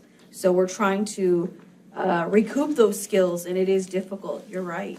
You're not getting that hands-on tutorials during COVID because you couldn't come in and sit down with your teacher, and math it's hard via You're going to sit there and do it over and over and over. But I think the other thing you have to understand is that when a kid transitions from 5th grade to 6th grade, they go down to a 45-minute They do. math, That and that's makes hard a for them difference. when they're used to an hour and 30. Right. And the seventh grade math test is the hardest math test they will ever take. So would you say then, Gabe, that the time, allotted time is a problem? I mean, by state rules, do we have to have 8 courses? Can we knock it down to 7 and allow more time per day on these courses? The only rules that the state dictates to us is number of minutes in a year and required courses. It's a local decision what we offer and how long we offer it. Because, I mean, I'll show my age on this, and we had 55-minute classes. We had 6 Yeah, classes. we- I think We had 6 45 class minutes, periods. I think 45 minutes is too short. I do. But, you know, and that's something that I'm sure we'll look at. There's no question about it, we'll look at it.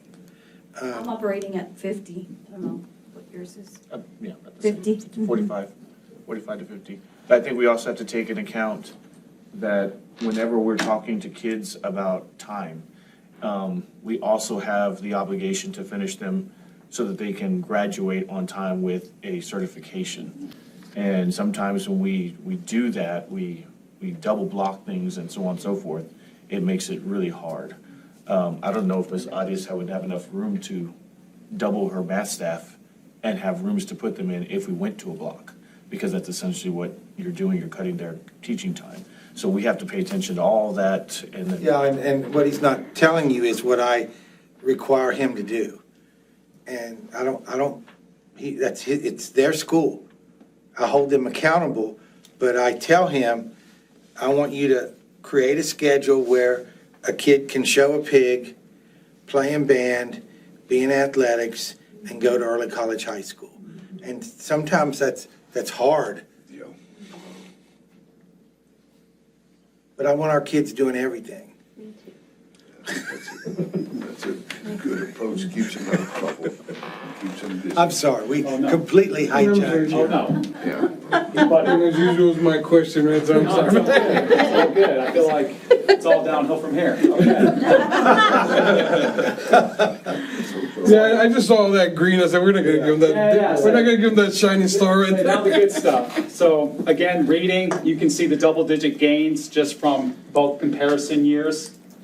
Again, looking at 6, 7, and 8, all green, all growth, major growth, especially in the master's columns. Again, double-digit gains for the comparison years. And the goal, just to give you some context, is 90, 60, 30. That's the state goal. And if you look at 7th grade reading, we're 4 points from meeting that really lofty goal, and we're above in meets and masters. And by above, I mean we're several points above our cohort comparison group when it comes to just the master's rating. And that's really the key one you want to be looking at, which is great that we're already there and we're already putting distance between ourselves and, again, like I said, our comparison cohort group. To give you also some context, you could be 100% approaches, meaning every student passed, and be 0 in meets and masters, and you only get a C. That's crazy. The formulas work. And moving to science, the results were a bit mixed. But again, you can see that with the grade 5 masters, again, seeing the growth there. And then in social studies, absolutely fantastic growth at the master's level for grade 8, again, which led to their distinction earned. So to kind of capture everything that's been said so far, again, when you look at TMISD compared to Region 2 in the state, Algebra 1 made slightly greater gains, but again, really looking at approaches only. So again, like we kind of talked about, meets and masters, we still have some work to do. English 1 and English 2 made really, really good gains, and in particular English 2. Really when we talk about the approaches and meets category. When we get to the masters, we start kind of tailing off a little bit, but we saw really good gains in the approaches and meets columns. Biology, again, solid grade of gains, but like I said before, in the master's column, we still have a little bit of work to do. And again, looking at the, let's just say grade 8 science for the fourth column, or the fourth bullet point, I'm sorry. So you see that there twice. Okay, and then looking at Algebra 1 and English 1, 2, EOC results. Again, Algebra 1, looking at the meets and masters, you can see the growth. But again, when you compare it to where we were in 2019, we still have a little bit to go still. English 1, you can see that it's relatively on pace to where it was in 2019. And in English 2, we are starting to outpace ourselves from where we were in 2019 into that 80, 60, kind of 9 range where, like Mr. Matry said, that 90, 60, 30. But English 2, as we all know, is one of the most difficult EOC tests that students will take. Biology and U.S. history. Again, U.S. history hitting the mark. Really, really high, almost in the 50% range when it comes to the master's rating.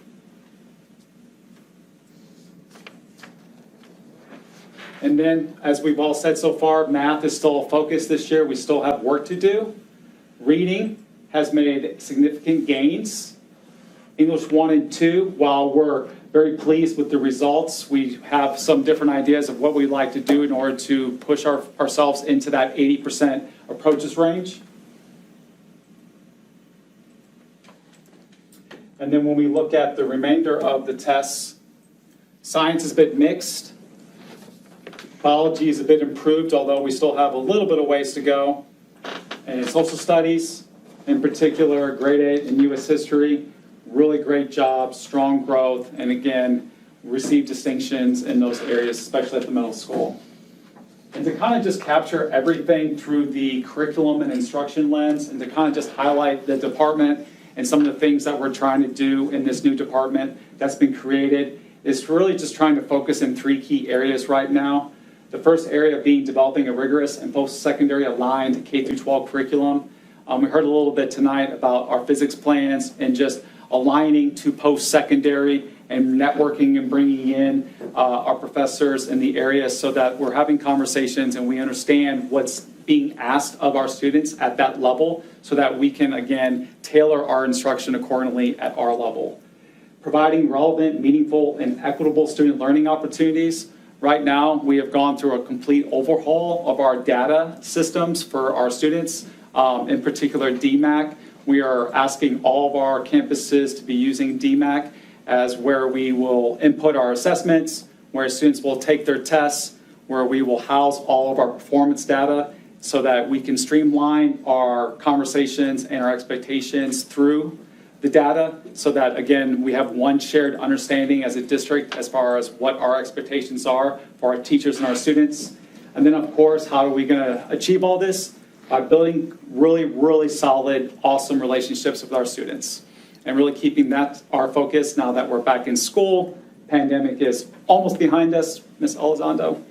Sorry about that. But that's really the focus right now. And so as we move out of the first 6 weeks, you'll see more and more of our plans for curriculum and our plans for instruction. But right now, focusing on building those relationships. Very good. And that's all I have for you all tonight. Are there any other questions? I just want to congratulate, I was on the site-based committee at the middle school, and our grade was not that good at the middle school when I was on it. And to see where we are today, that's very exciting. And to see where we're headed is even more exciting. So hats off to everybody for doing a good job. Everyone involved, that's for sure. It takes the whole campus.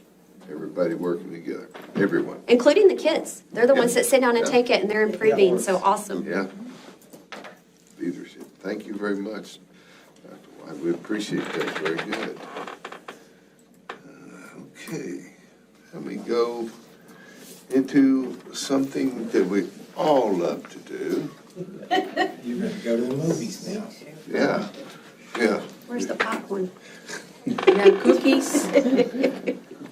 Cookies and brownies. Yeah. You read through all this stuff and oh my goodness. You ready? Is everyone ready? I've seen this. Hello, and welcome to a brief overview of the local policy recommendations in Update 119, presented by TASB Policy Service. Update 119 covers recommended local policy revisions to address new laws from the 87th Legislature, regular session, and the first, second, and third called sessions. Other revisions included in this update are in response to revisions to the Administrative Code. While not covered in this publication, many of the legal policies included in this update were also affected by legislative and regulatory changes. You should also review your district's customized Update 119 materials for your specific policy recommendations. Please remember that legal policies provide the legal framework for key areas of district operations. They are not adopted by the board.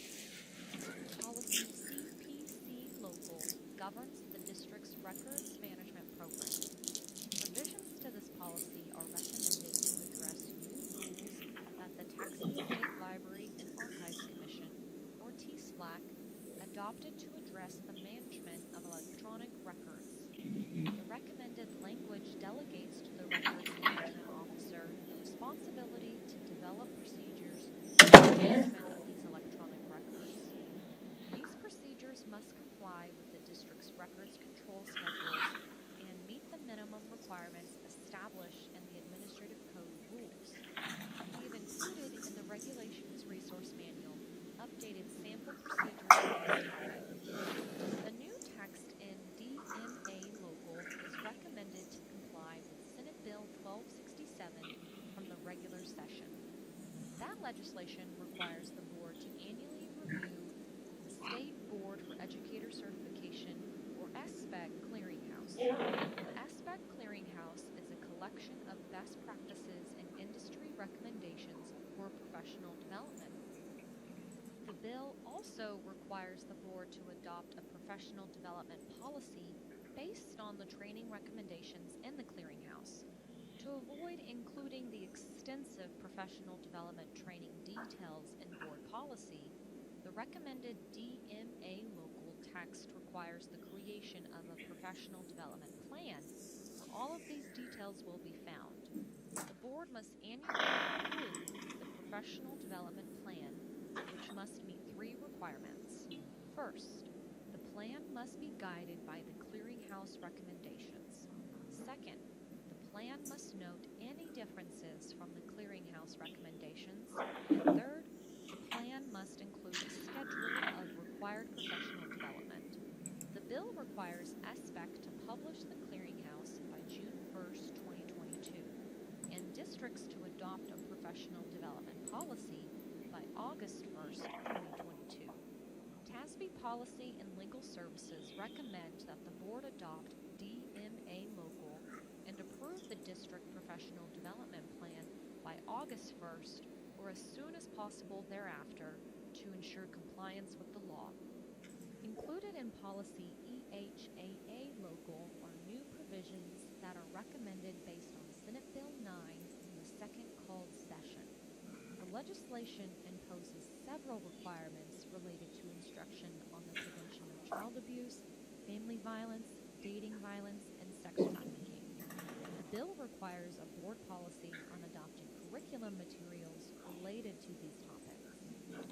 The recommended policy provisions follow the required steps, including board adoption of a resolution to convene the School Health Advisory Council, or SHAC, hold meetings and make recommendations to the board at a public meeting.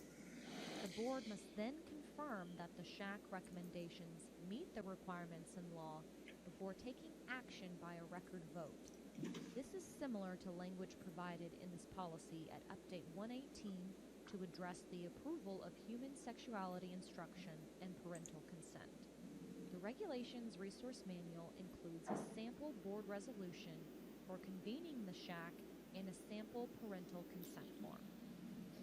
In response to TEA policy requirements associated with the TEA Special Education Cyclical Monitoring Reviews, 2 new local policies are recommended for inclusion in the policy manual, EHB and EHBAA. Policy EHB local requires the district to provide regular training opportunities for teachers of students with dyslexia. Policy EHBAA local ensures that a student who is transitioning from early childhood intervention has an individualized education program developed and implemented by the child's 3rd birthday. TASB Policy Service recommends that the board adopt these policies in advance of the scheduled Special Education Monitoring Review. The recommended revision to policy EHBB local is prompted by House Bill 1525 from the regular session. This bill removed the statutory requirement for district to annually certify to the Commissioner of Education that the district's Gifted and Talented program is consistent with the Texas State Plan for the education of gifted and talented students. The corresponding provision in EHBB local is recommended for deletion. Policy EIF local includes new text recommended to comply with amended Administrative Code rules. The new rules require a board policy to address the methods by which a student can confirm completion and submission of a financial aid application. Completion and submission of this application is a requirement to graduate. The recommended text aligns with TEA guidance and addresses methods for both the free application for federal financial aid, or FAFSA, and the Texas application for state financial aid, or TASFA. Additional guidance on this topic can be found on the TEA website. The Regulations Resource Manual has been updated to include sample procedures regarding these financial aid applications. In policy FFBA local, a reference to the district's board-approved professional development plan is recommended. The proposed revision addresses Senate Bill 1267 from the regular session, which requires training in trauma-informed care to be provided in accordance with the board's professional development policy. The same bill also repealed the requirement for a district to annually report to TEA the number of employees who participated in trauma-informed care training. Therefore, we recommend deleting that provision from the policy. The recommendations and policy FFH local address a new board policy requirement from Senate Bill 9, which was enacted during the second called session. Upon receiving a report of dating violence that involves its students, the district is required to immediately notify the parent of the student identified as the alleged victim or perpetrator. The recommended text at notice to parents meets this requirement. The new law also requires that the district's policy include reporting procedures and guidelines for students who are victims of dating violence, and a clear statement that dating violence is not tolerated at school. No further changes are recommended regarding these elements based on the district's existing FFH local policy provisions, which include reporting procedures and a statement of non-discrimination that specifically prohibits dating violence. The remaining revisions are recommended to clarify the definition of prohibited conduct and the district's response to such conduct. That covers the local policies in Update 119. We hope you find this overview helpful. Should you have any questions or want further clarification, please feel free to contact your assigned policy consultant at the TASB Policy Service website.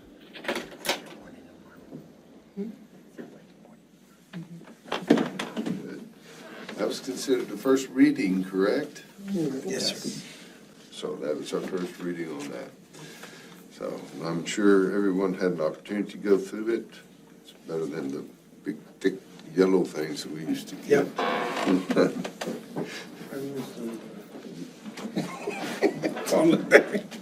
So I missed those yellow. Yeah, you missed those yellow.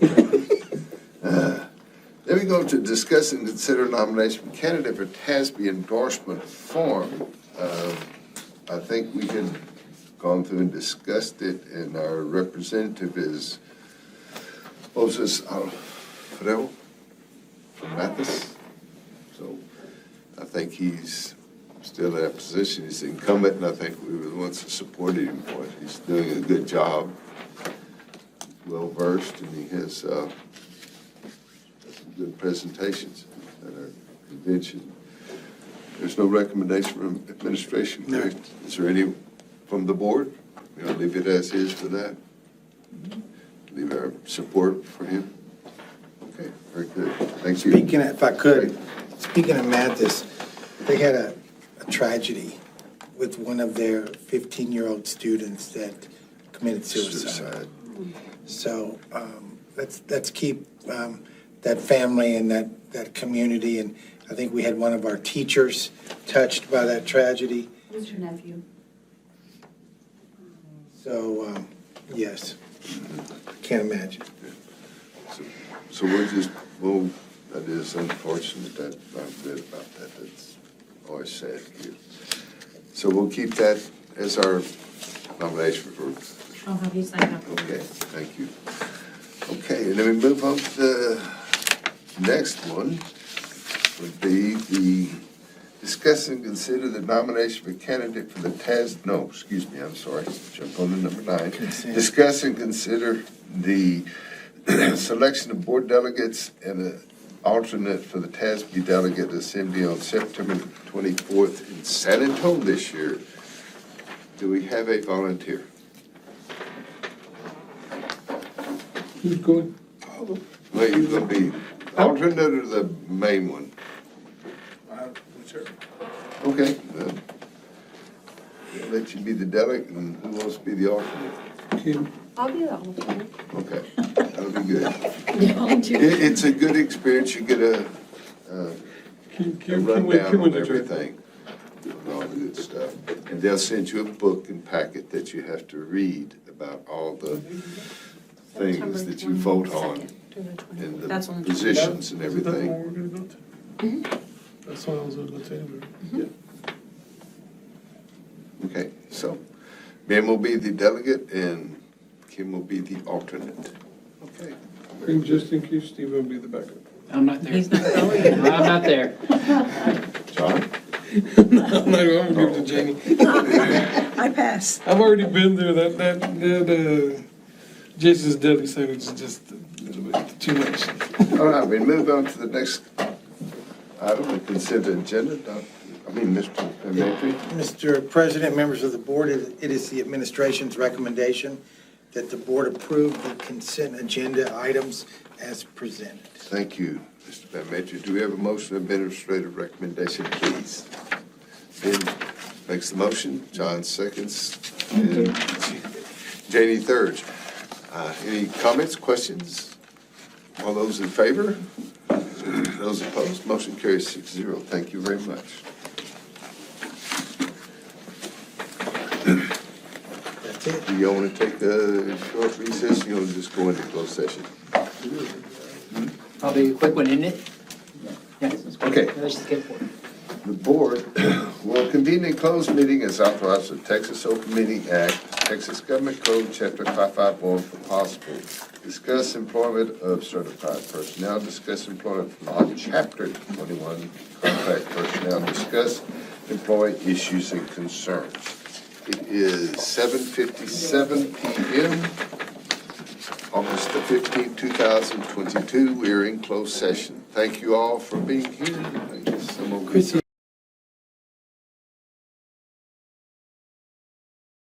It's 9:20 p.m., August the 15th, 2022. We're back in open session. Mr. Van Matry. Mr. President, members of the board, it is recommended that the Board of Trustees issue an educator probationary contract for the remainder of the 22-23 school year to Ms. Tracy Erickson. Thank you, Mr. Van Matry. Do we have a motion of administrative recommendation? John, motion. Jamie seconds. Any comments, questions? All those in favor? Those opposed? Motion carries 6-0. Is there any further business? No, there's not. There's no further business. To entertain a motion to adjourn? John? I second. Jen seconds. Second, Kim third, thirds, fourth, Smith fourth. All those in favor? It is 9:21 PM, August the 15th, 2022. We are adjourned. Done.